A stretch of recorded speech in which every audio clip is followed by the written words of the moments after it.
Hey everyone, Jenny here with another Fake Nerd update. It's been a while, so let's just jump right into it. Netflix is in the works of adapting the indie comic book Daybreak by cartoonist Brian Ralph. But the real question is, will they be faithful to the unique format of the original, or are they going to pull a World War Z sitch where they really just take nothing but the name?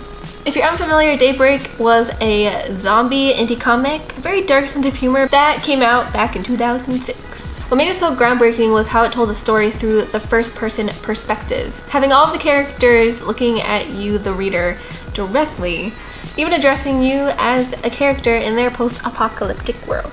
If you haven't read it already, I highly recommend it. It stands out to me as something wholly unique in a genre that's just been, unfortunately, constantly beaten down to death, and it just keeps getting back up, because, you know, zombies. As showrunner, we have Aaron Eli Collette, who's best known for his work on Heroes, but has also written a bunch of Ultimate X-Men comics. So it's good to know that there will be an actual comic book fan behind Daybreak.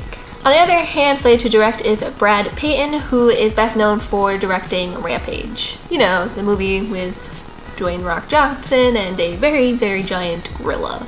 Looked to be the worst thing that came out of Hollywood this year, so, you know, no big deal. Which, of course, makes me nervous because I can imagine him making Daybreak very serious and action-packed, which would stray from the original, which is, you know, funny and very toned down. Brian Ralph purposely keeps all the zombies in your peripherals to add dramatic tension, and it oftentimes makes you claustrophobic in a really effective way. Next, let's take a look at Netflix's announced plot.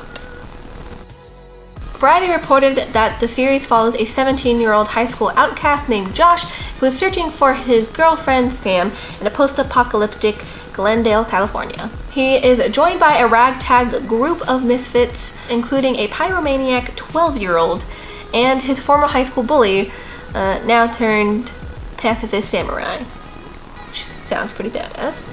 Josh and the group try to stay alive amidst the horde of Mad Max-like gangs. You know, the typical evil jocks, cheerleaders turned Amazon warriors, girls. I'm not a cheerleader, I don't know why I said that. Zombie-like creatures called ghoulies, and everything else this world has to throw at them. Unfortunately, right away, this seems pretty different from the original work, but everyone knows that Netflix can be super misleading with their descriptions. It's better not be some of that Teen Titan edgy bullshit, I swear to God. You're the boy from the circus. You got no play. It sounds really comic booky, but not in the same way that the original comic book is, if that makes sense. Just roll with me. The description sounds more like the anime High School of the Dead, while Daybreak itself is more like an Adventure Time and Peep Show. Perhaps Netflix is trying to piggyback on the success of Riverdale. Or, you know, 13 Reasons Why, but zombies, so.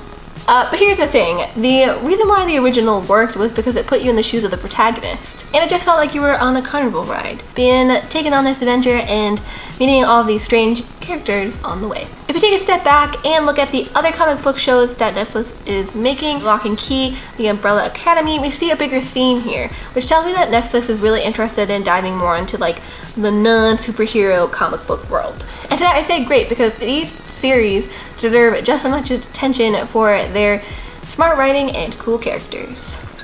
I would love to see why The Last Man adapted, but they have to remember to respect what makes these series great in the first place. Of course, here, everyone on the Wicked Good at Everything channel, we're hoping that the Daybreak series will stay true to the original, not be super serious and action-packed, but more funny and just really good writing. So have y'all fingers crossed with me, please and thank you.